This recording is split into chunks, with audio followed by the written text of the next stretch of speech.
So, you just saw the movie clip from Rocky.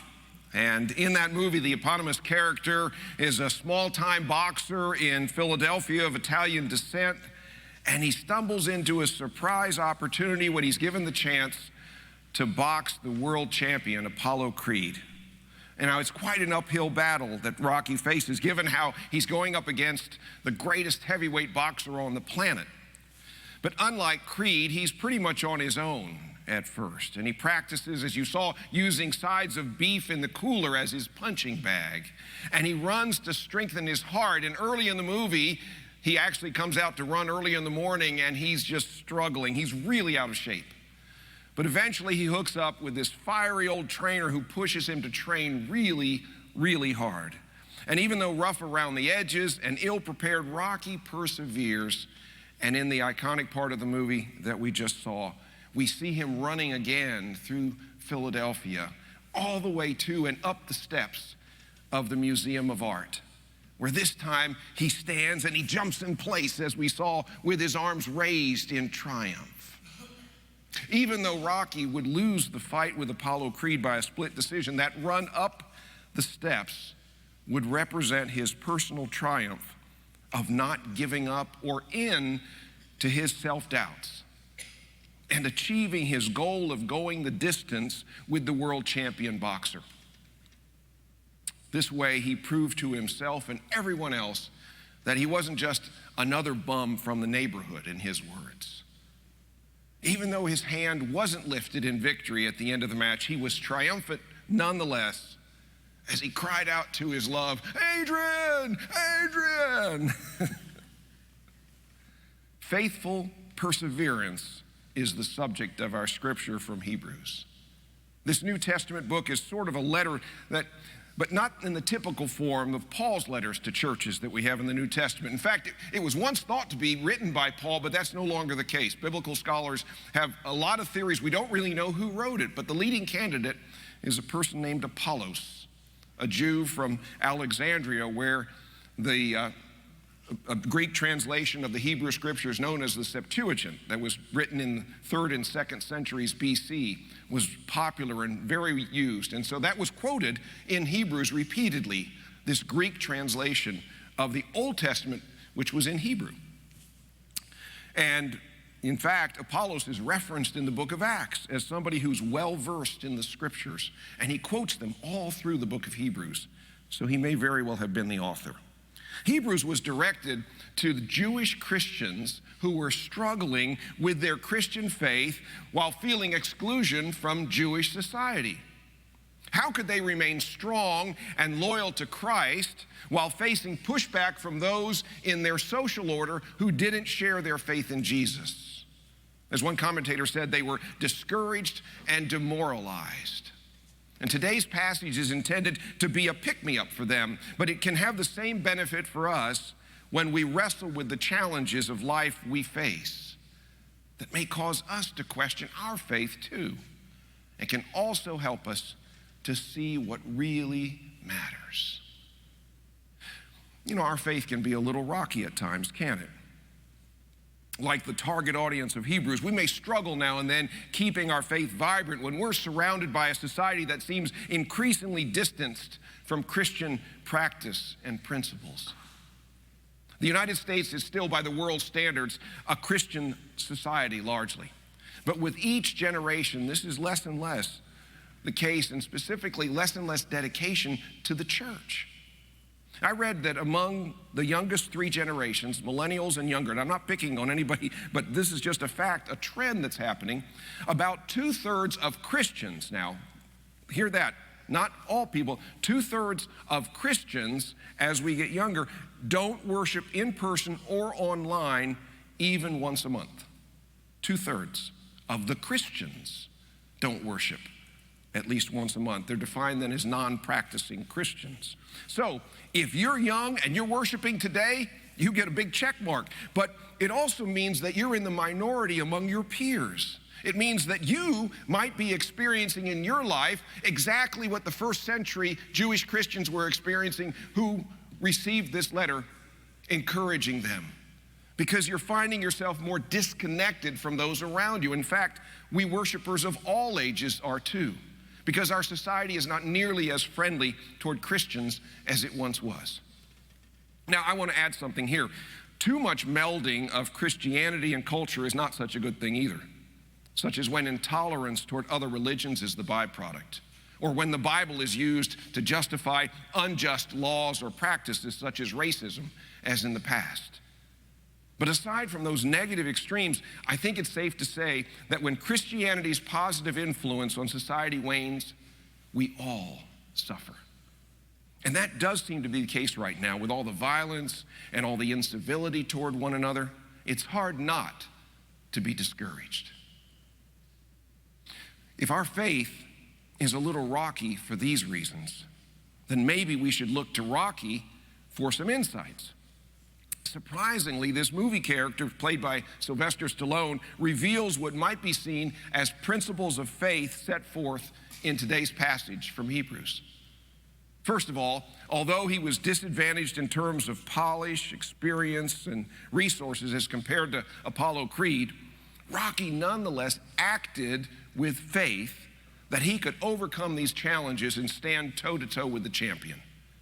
He didn't just dream of the possibility of prevailing, nor did he allow himself to give up and quit before he got going. No, he acted. He acted on his faith. Chapter 11 of Hebrews is replete with examples from the Old Testament of persons whose faith in God was so strong in the face of great obstacles as to motivate them to act as well. I encourage you to take a look at chapter 11. We just read the very end of it today in the beginning of 12. But from Abel to Noah to the patriarchs, Abraham, Isaac, Jacob, and Joseph, and then on to Moses and various judges along with the prophets and martyrs, the author of Hebrews lists all of these leaders of the people of Israel who acted with faith in God in spite of the daunting challenges before them that must have been discouraging or at least concerning to them. Their faith in the Lord led them to act in obedience to God's will, God's plan, God's calling. So here's the question. What is faith? What is faith, we might ask ourselves? What exactly is that? Well, the 11th chapter of Hebrews opens with the well-known definition. Faith is being sure of what we hope for and certain of what we do not see. Faith is being sure of what we hope for and certain of what we do not see. It's not here yet. Culling from that chapter, Fred Craddock adds some adjectives and other descriptive words to make this picture clear. Faith isn't just belief in God, he points out, but a matter of trust. Faith hopes. It's tenacious and enduring, able to accept promises deferred. Faith is not coerced. And faith is courageous. Faith is courageous. Nancy Missler tells a story from Germany in the mid-1930s when Hitler and the Nazis were rising in power. As she tells that a German pastor was abducted from his church, handcuffed, taken to prison, and immediately put into a 5-foot cell.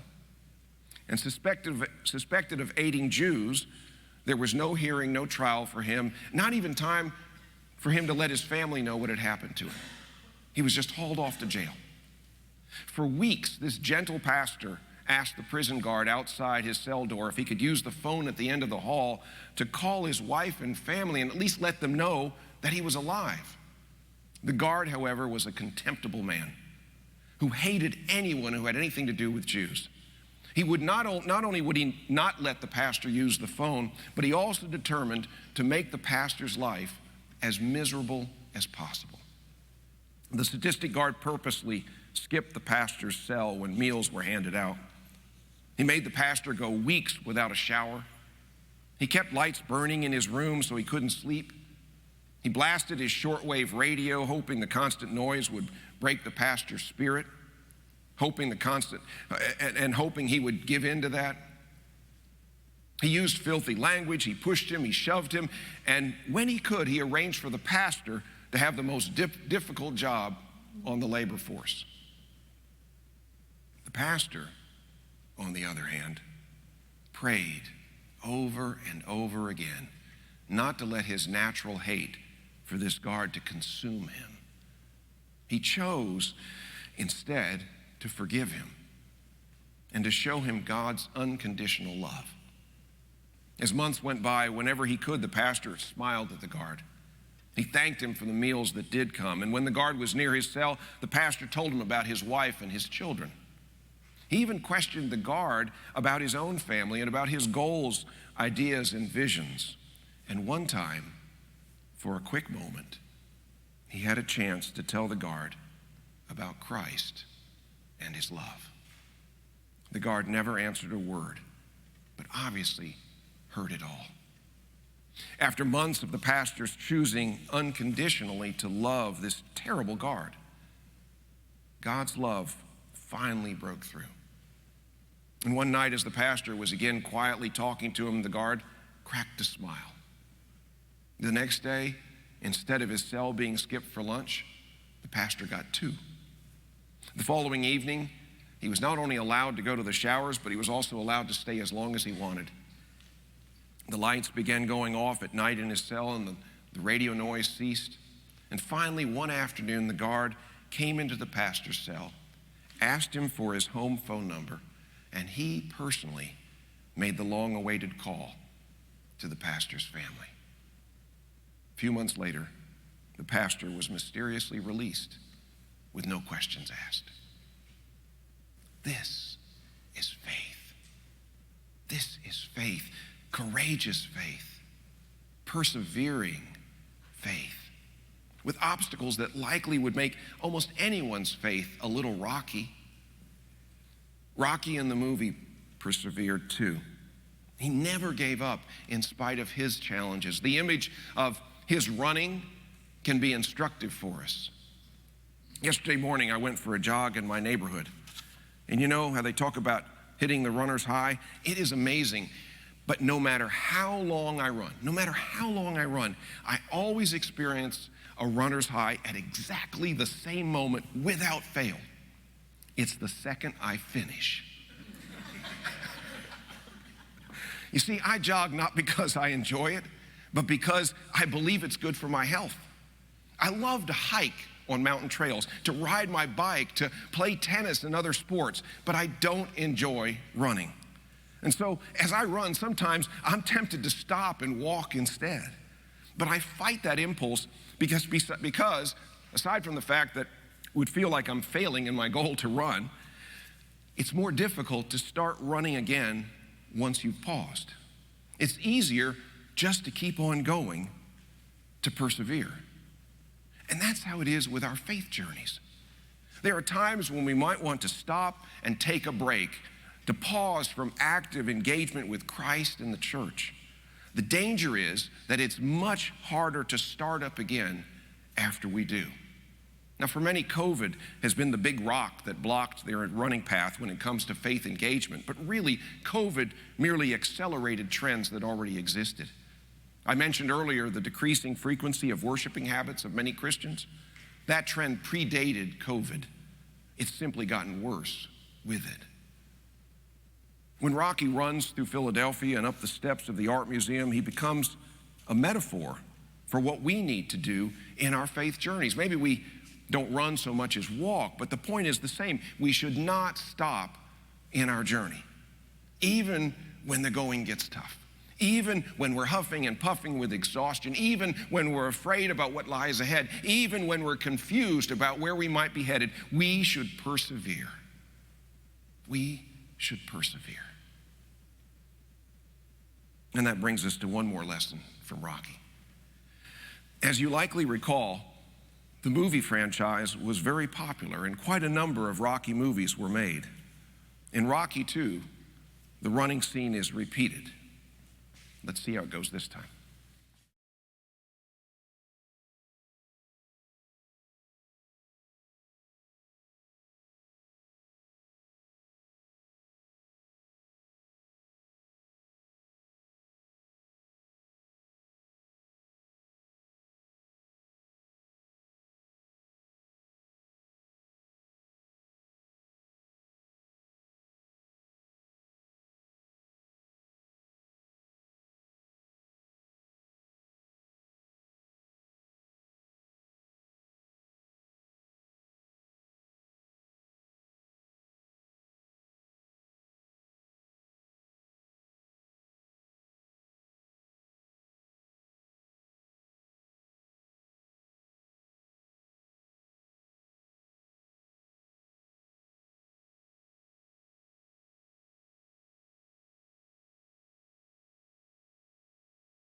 You who are watching at home, the pixelization, the high pixelization that you got was intentional because of copyright laws. We can't show it, and you also didn't get to hear the music that we finally got to hear this time, so sorry about that. But here's the thing. The 12th chapter of Hebrews, which we heard read, says that we are surrounded by so great a cloud of witnesses.